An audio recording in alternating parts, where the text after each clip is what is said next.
शुभ सकाळ दर्शक बंधु आज हूँ फेब्रुआरी मास 21 तारिख शनिवार। आसतु आज दिन टॉप 20 गुरुत्वपूर्ण खबर उपरे नजर पकाइबा। ता पूर्व चैनल को नुआ करी आसिथिले चैनल को सब्सक्राइब करी पाखरे थिबा बेल आइकन को ऑन करी रखंतु। तो आसतु आज गुरुत्वपूर्ण खबर उपरे नजर पकाइबा। प्रथम खबर, एथर 3,10,000 कोटी ओडिशा बजेट 2026-27 आर्थिक वर्ष पर पूर्णांग बजेट उपस्थापन करछंती मुख्यमंत्री मोहन चरण माझी। बजेट पूर्व गुरुवार विधानसभा उपस्थापित होइतिला राज्यर अर्थनैतिक सर्वे विकासर गोलापी चित्र रखिथिले सरकार। एही सर्वे रे करा जाइतिबा आगुआ आकलन को वास्तव रूप देबाकू बजेट रे प्रयास करा जाइछि। गत वर्ष राज्य सरकार 2,90,000 कोटी टंकार पूर्णांग बजेट सह 17,440 कोटी टंकार अतिरिक्त बजेट आनिथिले। एथर 2026-27 पई बजेट आकार 3,10,000 कोटी टंका को पहुंची। तेबे बजेट उपस्थापन पूर्व गृह रे अनुपस्थित रहिथिले बिजू जनता दल एवं कांग्रेस विधायक। एने संसदीय व्यापार मंत्री बीजेडी और कांग्रेस विधायकों को गृह को फेरिबा को अनुरोध करिसंती। समग्र भाव अर्थनैतिक सर्वेर भित्तिरे गढ़ा एक बड़ बजेट नहीं आरंभ होइछि राजनैतिक तर्क। परवर्ती खबर, प्रधानमंत्री राहत योजना रे मिलबो सेवा चिकित्सा पई 1.5 लाख टंका देबे केंद्र सरकार। दुर्घटना रे आहंतक पाई सरकार को बड़ निष्पत्ति। एबे 48 घंटा नुहे 7 दिन पर्यंत मागणा चिकित्सा मिलिबो। नरेंद्र मोदी प्रधानमंत्री राहत योजना अधीन रे 1.5 लाख टंका पर्यंत मागणा चिकित्सा सेवा घोषणा करिसंती। सरकारी हॉस्पिटल सह आयुष्मान भारत योजना रे स्वीकृति प्राप्त घरोई हॉस्पिटल रे मध्य आहतों को चिकित्सा मिल पारिबो। पूर्व राज्य सरकार 48 घंटा पर्यंत खर्च बहन करुथिले। एबे केंद्र सरकार 7 दिन पई 1.5 लाख टंका खर्च नेबे। बळका राशि राज्य सरकार बहन करबा उपरे चिंता करुचंती। गोल्डन आवर भितर तुरंत चिकित्सा पई सरकारी सह 615 टी घरोई एम्बुलेंस सह चुक्ति होईची। 100 डेरी हेले घरोई एम्बुलेंस तुरंत आहतों को हॉस्पिटल नेबो। दुर्घटना मृत्युहार कमाइबाकू इमरजेंसी एंड ट्रमा केयर योजना सह राज्य सरकार रोड मैप प्रस्तुत करिसंती। परवर्ती खबर, नुआ जिला गठन को नहीं सरकार को बड़ सूचना। राज्य रे नुआ जिला गठन को नहीं आसिला बड़ खबर। ओडिशा सरकार को निकट को राज्यर विभिन्न प्रांतरू 31 टी नुआ जिला गठन पर प्रस्ताव आसीची। एने विधानसभा रे सूचना देइचंती राजस्व और विपर्यय परिचालन मंत्री सुरेश पुजारी। तांको कहिबा अनुसार समस्त मानदंड एवं प्रचलित नीति नियम आधार रे उपयुक्त समय रे एही दाबी गुड़िक उपरे सरकार विचार करिवे। नुआ जिला पई जेउ स्थान गुड़िक नै दाबी होउची सेगुड़िक हेला पदमपुर, धर्मगढ़, पश्चिम मयूरभंज, रायरंगपुर, खिचिंग, करंजिया, बणाई, राउरकेला, बेदव्यास, टिटिलागढ़, कंटाबांजी, पाटणागढ़, तालचेर, पाललोहड़ा, भुवनेश्वर, भूमुसर, ऋषिकुल्या, बरमपुर, भंजनगर, कविसूर्यनगर, चंडीखोल, आठगढ़, कुचिंडा, बालीगुड़ा, आनंदपुर, नीलगिरी, सर, जलेश्वर, निमापड़ा, गुणपुर और जयपुर। परवर्ती खबर, पाणीपाग विभाग आसिला एक बड़ खबर। पूर्व भारत महासागर एवं पार्श्ववर्ती दक्षिण पश्चिम बंगोपसागर अंचल एक लघुचाप क्षेत्र सृष्टि होईची। पश्चिम उत्तर पश्चिम दिगरे गति करी आसंता 24 घंटा मध्य श्रीलंका निकट में दुर्बल होबार संभावना रही। एही लघुचापर कौनसी प्रभाव ओडिशा उपरे पड़िबो नाही। तेबे यह दुर्बल हेउथुवा बेले आउ गोटे लघुचाप दाना बांधुची। पूर्व भारत महासागर और दक्षिण पूर्व बंगोपसागर रे एक घूर्णिबलय सृष्टि होईची। शुक्रवार समय यार प्रभाव रे एक नुआ लघुचाप क्षेत्र गठित होबार संभावना रही एवं परवर्ती 24 घंटा पश्चिम उत्तर पश्चिम दिगरे आगकू बढ़िबो। एही संभाव्य लघुचाप प्रभाव रे आसंता 23 और 24 तारिख रे सुंदरगढ़, झारसुगुड़ा, केन्दुझर, मयूरभंज, केन्द्रापड़ा, जगतसिंहपुर, कटक, खर्दा, कोरापुट, मालकानगिरी, नवरंगपुर, जाजपुर, ढेंकानाल, बालेश्वर, भद्रक एवं पुरीर किछि अंचल रे बिजुली घड़घड़ी सह हालुकारु मध्यम वर्षा होई पारे। एहा सह राज्यर विभिन्न अंचल रे राति तापमात्रा मध्य वृद्धि पाइछि। परवर्ती खबर, टोलगेट पार हेले आपे कटिबो ई चालान, फास्टैग गायब हेबो टंका। पीयूसीसी नथिले टोलगेट रे सीधा सड़क ई चालान कटा जाउछि कि एने राज्य सरकार बड़ स्पष्टीकरण देइचंती। विधानसभा रे विधायक अनंत नारायण जेना प्रश्न करथिले पीयूसीसी नथिले टोलगेट को ई चालान कटिबाकू केबे निर्देश दिया जाइछि। यार उत्तर रे वाणिज्य और परिवहन मंत्री विभूति भूषण जेना स्पष्ट करिसंती। टोलगेट कर्मचारी केबे भी ई चालान जारी करंती नाही।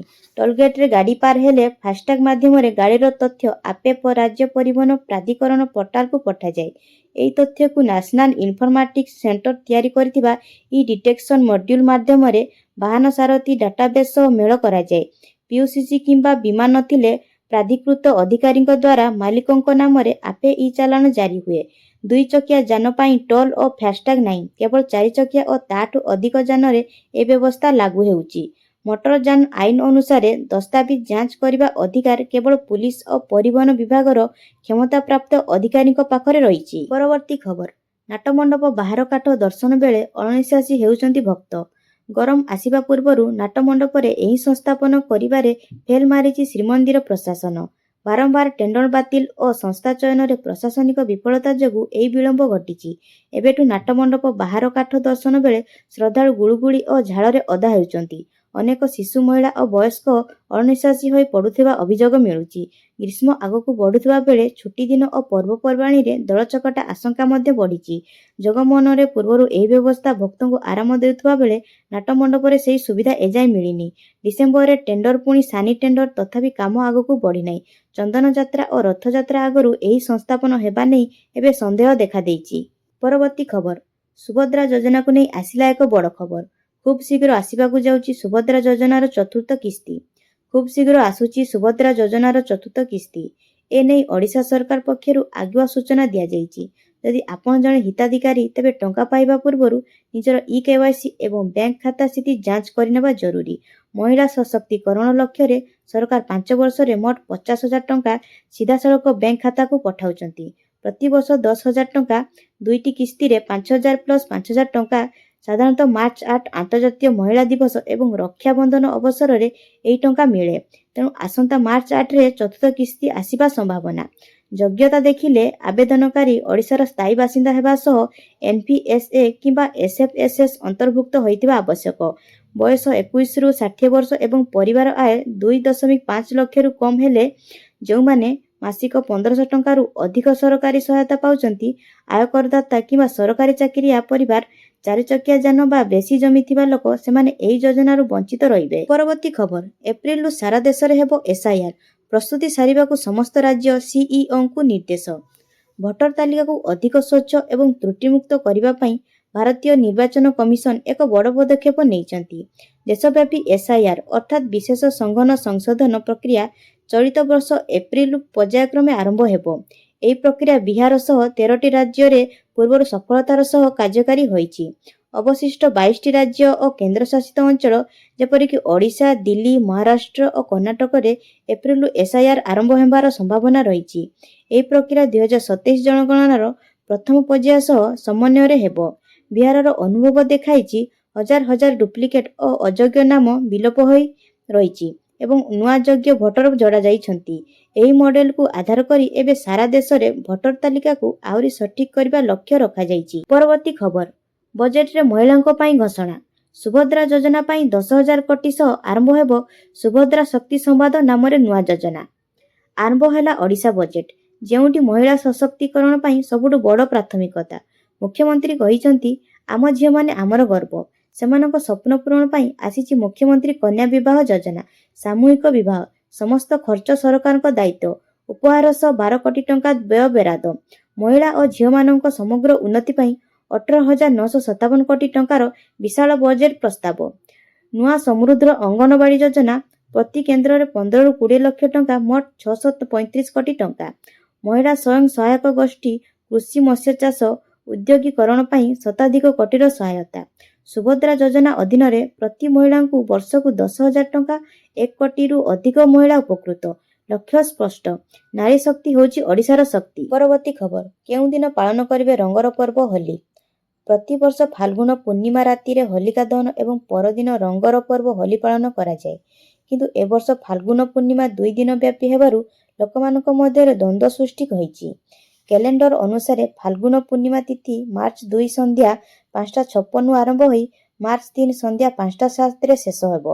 ଉଦୟ ତିଥି ଅନୁସାରେ ପୂର୍ଣ୍ଣିମା ମାର୍ଚ୍ଚ 3ରେ ପଡ଼ୁଛି, କିନ୍ତୁ ମାର୍ଚ୍ଚ 2 ତାରିଖରେ ଭାଦ୍ରମୁକ୍ତ ସମୟ ରହିବା ଏବଂ ମାର୍ଚ୍ଚ 3 ଦିନ ଚନ୍ଦ୍ରଗ୍ରହଣ ଥିବାରୁ ହୋଲିକା ଦହନକୁ ନେଇ ଜ୍ୟୋତିଷମାନଙ୍କ ମଧ୍ୟରେ ମତଭେଦ ରହିଛି। କିଛି ଜ୍ୟୋତିଷ ମାର୍ଚ୍ଚ 2 ଆଉ କିଛି ମାର୍ଚ୍ଚ 3କୁ ଶୁଭ ବୋଲି କହୁଛନ୍ତି। ତେବେ ରଙ୍ଗର ପର୍ବ ହୋଲି ସଦା ହୋଲିକା ଦହନ ପରେ ଚୈତ୍ର ମାସର ପ୍ରଥମ ଦିନ ପାଳନ କରାଯାଏ। ଏବର୍ଷ ଚୈତ୍ର ପ୍ରଥମ ମାର୍ଚ୍ଚ 4ରେ ପଡ଼ୁଥିବାରୁ ହୋଲି ପର୍ବ ମାର୍ଚ୍ଚ 4 ତାରିଖରେ ପାଳନ କରାଯିବ। ପରବର୍ତ୍ତୀ ଖବର, 11 ବର୍ଷ ପରେ ପୁଣି ପାଳନ ହେବ ହାଣ୍ଡିଭଙ୍ଗା ଯାତ। ଦୀର୍ଘ 11 ବର୍ଷ ପରେ ପୁଣି ଅନୁଷ୍ଠିତ ହେବ ହାଣ୍ଡିଭଙ୍ଗା ଯାତ। ଶ୍ରଦ୍ଧାଳୁ ଓ ସେବାୟତଙ୍କ ଦୀର୍ଘ ଅପେକ୍ଷାର ଅବସାନ ପାଇଁ କପିଳେଶ୍ୱର ମନ୍ଦିରର ସେବାୟତମାନେ ସମ୍ମିଳିତ ଭାବେ ଏକ ଐତିହାସିକ ନିଷ୍ପତ୍ତି ନେଇଛନ୍ତି। ଏନେଇ ଗୁରୁବାର କପିଳେଶ୍ୱର ମନ୍ଦିର ଟ୍ରଷ୍ଟ ବୋର୍ଡର ବୈଠକ ସ୍ୱତନ୍ତ୍ର ସର୍କିଟ ହାଉସରେ ଖୋର୍ଦ୍ଧା ଜିଲ୍ଲାପାଳ ଅମୃତ ଋତୁରାଜଙ୍କ ଅଧ୍ୟକ୍ଷତାରେ ହୋଇଥିଲା। ବୈଠକର ନିଷ୍ପତ୍ତି ହୋଇଛି। ଶ୍ରୀ ଲିଙ୍ଗରାଜ ମନ୍ଦିରରୁ ହାଣ୍ଡିଭଙ୍ଗା ଯାତ ପାଇଁ ମହାପ୍ରଭୁ ଶ୍ରୀ ଲିଙ୍ଗରାଜ କପିଳେଶ୍ୱର ମନ୍ଦିରକୁ ବିଜେ କରିବେ ଏବଂ ସମସ୍ତ ପୂଜାନୀତି ସମନ୍ୱୟ ରକ୍ଷା କରି ସମ୍ପନ୍ନ କରାଯିବ। ଆସନ୍ତା ଶନିବାର ମହାପ୍ରଭୁ ଶ୍ରୀ ଲିଙ୍ଗରାଜ, ବାସୁଦେବ, ମା ପାର୍ବତୀ, କପିଳେଶ୍ୱର ଓ ଶନୀଶ୍ୱର ଏକାଠି ହେବେ। ଦେବନୀତି ଦର୍ଶନରେ ସେବା ସମ୍ପର୍କିତ ବିବାଦ ସମାଧାନ ପାଇଁ କପିଳେଶ୍ୱରଙ୍କ ଖୁଣ୍ଟିଆ ଓ ମଲିଆ ସେବାୟତଙ୍କ ସେବାସ୍ୱତ୍ୱ ନିର୍ଣ୍ଣୟ ଲାଗି 3 ଜଣିଆ ନ୍ୟାୟିକ କମିଟି ଗଠନ ହେବ। ହାଣ୍ଡିଭଙ୍ଗା ଜାତ ପାଇଁ ଏକ ଅନ୍ତରଣୀୟ ପୂଜା ତାଲିକା ମଧ୍ୟ ପ୍ରସ୍ତୁତ। ଶନିବାର ଭୋର 4ଟାରେ ମଙ୍ଗଳ ଆଳତି ଏବଂ ଦିନସାରା ଠାକୁରଙ୍କ ପାଇଁ 4 ବେଳା କଟ ଭୋଗ ପ୍ରସ୍ତୁତ ଓ ସମର୍ପଣ କରାଯିବ। ସମଗ୍ର ଭାବେ 11 ବର୍ଷ ପରେ ହାଣ୍ଡିଭଙ୍ଗା ଜାତ ଫେରୁଥିବାରୁ ଶ୍ରଦ୍ଧାଳୁଙ୍କ ମନରେ ଉତ୍ସାହ ଓ ଭକ୍ତିର ନୂଆ ଉଦ୍ଦୀପନା। ପରବର୍ତ୍ତୀ ଖବର, କୋର୍ଟରେ ହାଜର ହେଲେ ରାହୁଲ ଗାନ୍ଧୀ।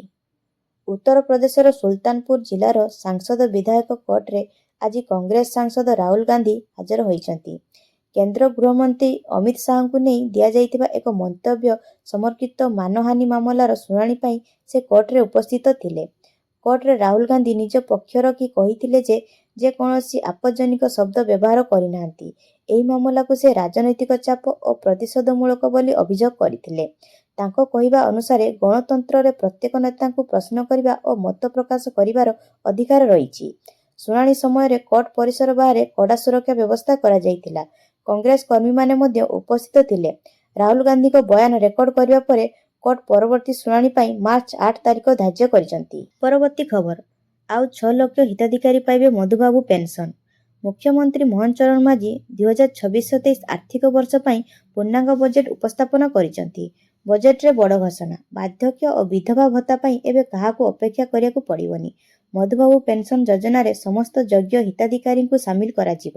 ହିତାଧିକାରୀ ମୃତ୍ୟୁ ହେଲେ ଖାଲି ସ୍ଥାନ ପୂରଣ ନିୟମ ଆଉ ଲାଗୁ ହେବନି। ଏଥିସହ ବାଦ୍ ପଡ଼ିଥିବା 6 ଲକ୍ଷରୁ ଅଧିକ ଯୋଗ୍ୟ ବ୍ୟକ୍ତିଙ୍କୁ ପେନସନ ମିଳିବ ବୋଲି ସରକାର ଘୋଷଣା କରିଛନ୍ତି। ଏହି ଅବସରରେ ମୁଖ୍ୟମନ୍ତ୍ରୀ ପୂର୍ବତନ ସରକାରଙ୍କୁ ଟାର୍ଗେଟ କରି କହିଛନ୍ତି, ଏତେ ଦିନ ଧରି ଥିବା ସମସ୍ୟାର ସମାଧାନ ପାଇଁ ପୂର୍ବ ସରକାର କୌଣସି ପଦକ୍ଷେପ ନେଇନଥିଲେ। ପରବର୍ତ୍ତୀ ଖବର, ବଜେଟ୍ରେ ମୁଖ୍ୟମନ୍ତ୍ରୀଙ୍କ କନ୍ୟା ସୁମଙ୍ଗଳ ଯୋଜନା ଘୋଷଣା। ବିଏ ପାସ୍ କଲେ ଝିଅଙ୍କୁ ମିଳିବ ଏତିକି ଟଙ୍କା। ଆସିଲା ରାଜ୍ୟ ବଜେଟ୍ 2026-27। ବିଧାନସଭାରେ ବଜେଟ୍ ଉପସ୍ଥାପନ କରିଛନ୍ତି ମୁଖ୍ୟମନ୍ତ୍ରୀ ମୋହନ ଚରଣ ମାଝୀ। ଚଳିତ ବର୍ଷ 3,10,000 କୋଟି ଟଙ୍କାର ବଜେଟ୍ ରଖାଯାଇଥିବା ବେଳେ ଗତ ବର୍ଷ ତୁଳନାରେ 6.9% ବୃଦ୍ଧି ହୋଇଛି। ଶିକ୍ଷା କ୍ଷେତ୍ରକୁ ମିଳିଛି ବିଶେଷ ଗୁରୁତ୍ୱ।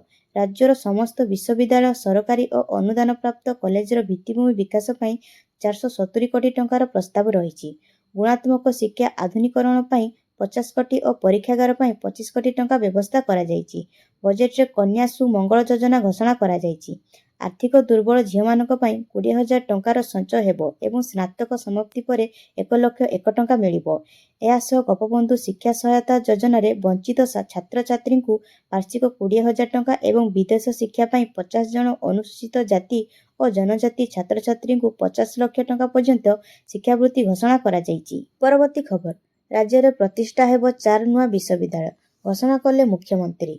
ଆର୍ଥିକ ବର୍ଷ 2026-27 ପାଇଁ ରାଜ୍ୟ ବଜେଟ୍ ଉପସ୍ଥାପନ କରିଛନ୍ତି ମୁଖ୍ୟମନ୍ତ୍ରୀ ମୋହନ ଚରଣ ମାଝୀ। ଚଳିତ ବର୍ଷ ମୋଟ ବଜେଟ୍ର ଆକାର 3,10,000 କୋଟି ଟଙ୍କା। ଉଚ୍ଚଶିକ୍ଷାକୁ ବଜେଟ୍ରେ ବଡ଼ ଗୁରୁତ୍ୱ ଦିଆଯାଇଛି।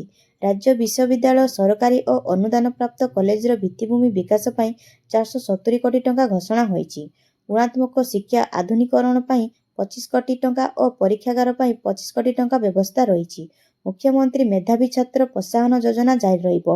ଇ ମେଧାବୃତ୍ତିରେ ସ୍ନାତକ ଛାତ୍ରଛାତ୍ରୀଙ୍କୁ 10,000 ଓ ସ୍ନାତକୋତ୍ତର ପାଇଁ 15,000 ଟଙ୍କା ବୃଦ୍ଧି ହୋଇଛି।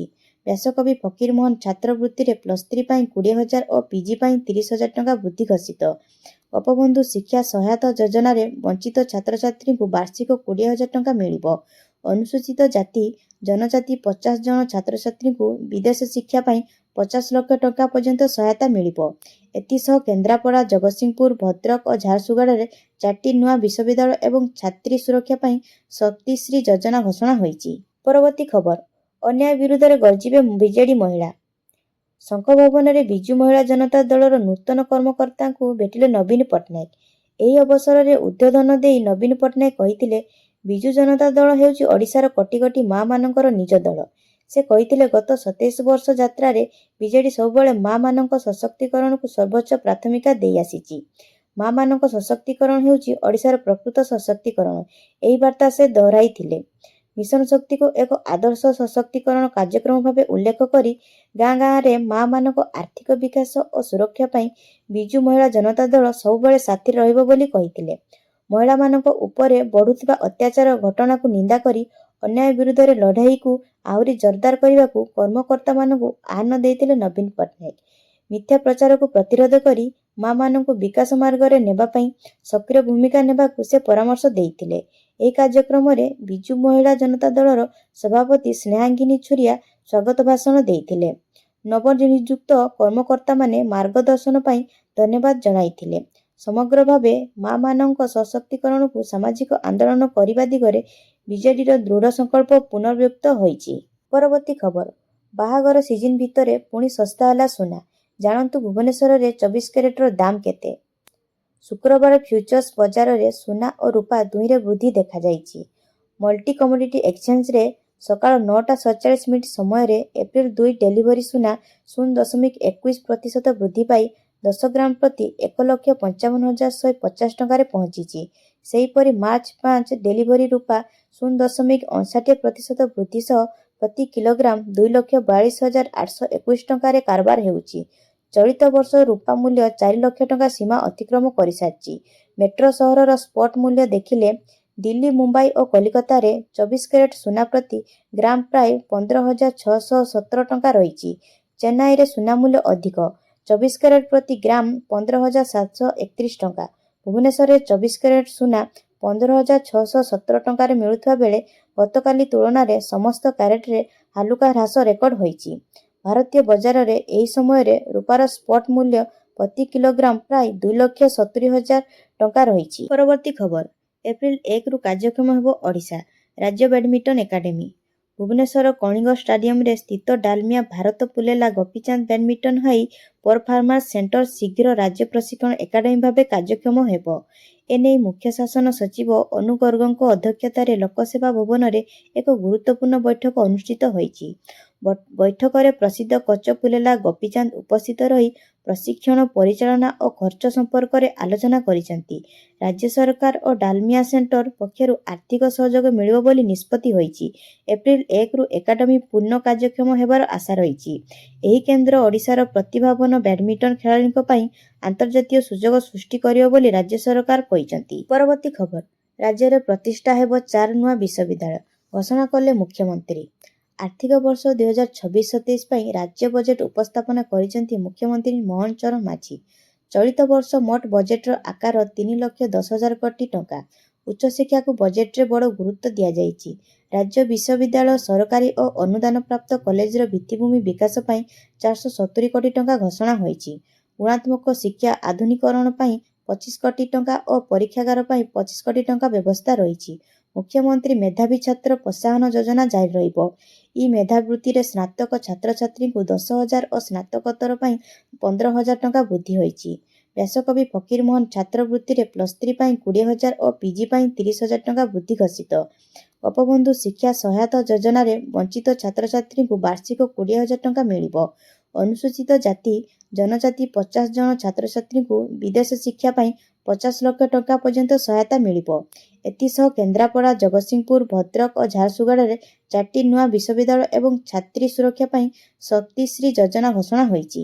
ପରବର୍ତ୍ତୀ ଖବର, ମାଝୀ ସରକାରଙ୍କ 16 ନୂଆ ଯୋଜନା, ରାମଜୀରୁ ଡାଲଖାଇ ପର୍ଯ୍ୟନ୍ତ ପଡ଼ିଲା ମୋହର। ଗତ ଆର୍ଥିକ ବର୍ଷ ତୁଳନାରେ ଚଳିତ ବର୍ଷ ରାଜ୍ୟ ବଜେଟ ଆକାରରେ 6.9% ବୃଦ୍ଧି ହୋଇଛି। ଚଳିତ ବଜେଟରେ ପ୍ରଶାସନିକ ଖର୍ଚ୍ଚ ପାଇଁ 1,14,000 କୋଟି ଟଙ୍କା ବ୍ୟୟବରାଦ କରାଯାଇଥିବା ବେଳେ ବିକାଶମୂଳକ କାର୍ଯ୍ୟକ୍ରମକୁ ବିଶେଷ ଗୁରୁତ୍ୱ ଦିଆଯାଇଛି। ଏହି ବଜେଟରେ ରାଜ୍ୟ ସରକାର 16ଟି ନୂତନ ଯୋଜନା ଓ ପଦକ୍ଷେପ ଘୋଷଣା କରିଛନ୍ତି। ବିଜିବି ରାମଜୀ ଯୋଜନା ପାଇଁ 5,575 କୋଟି ଟଙ୍କା, ସମୃଦ୍ଧ ଅଙ୍ଗନବାଡ଼ି ପାଇଁ 635 କୋଟି ଏବଂ ମଡେଲ ମଣ୍ଡି ପାଇଁ 100 କୋଟି ଟଙ୍କାର ବ୍ୟୟବରାଦ ରହିଛି। ମୁଖ୍ୟମନ୍ତ୍ରୀ କନ୍ୟା ସୁମଙ୍ଗଳ ଯୋଜନା, smart city mission, world grain storage plan, rare earth corridor, state air mission, fit Odisha mission ସହ ଟୁରିଜିମ ଓ ଯୋଗାଯୋଗ ବିକାଶ ପାଇଁ ମଧ୍ୟ ବଡ଼ ଘୋଷଣା ପ୍ରସ୍ତାବ ରହିଛି। ସୂଚନାଯୋଗ୍ୟ, ମୁଖ୍ୟମନ୍ତ୍ରୀ ମୋହନ ଚରଣ ମାଝୀ ଅର୍ଥମନ୍ତ୍ରୀ ଭାବେ ମଧ୍ୟ ଦାୟିତ୍ୱ ନେଉଥିବାରୁ ସେ ନିଜେ ବଜେଟ୍ ଉପସ୍ଥାପନା କରିଛନ୍ତି। ରାଜ୍ୟର ସାମଗ୍ରିକ ବିକାଶ ଏବଂ ଲୋକମାନଙ୍କ ଜୀବନମାନ ଉନ୍ନତି ହେଉଛି ଏହି ବଜେଟ୍ର ମୁଖ୍ୟ ଲକ୍ଷ୍ୟ।